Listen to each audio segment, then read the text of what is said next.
Disabling two-factor authentication on FuboTV can help streamline your login process. Follow these steps to turn off this security feature. Step 1. Log into your account. Visit the FuboTV website or open the app and log in using your username and password.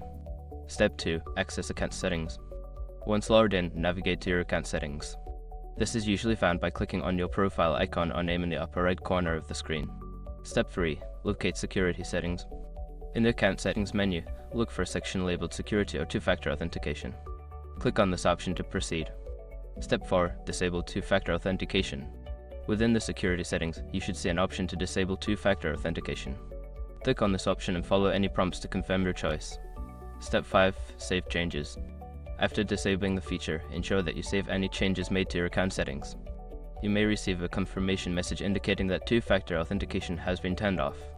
By following these steps, you can successfully disable two-factor authentication on your FuboTV account. Always remember to keep your account secure by using strong passwords and monitoring your account activity.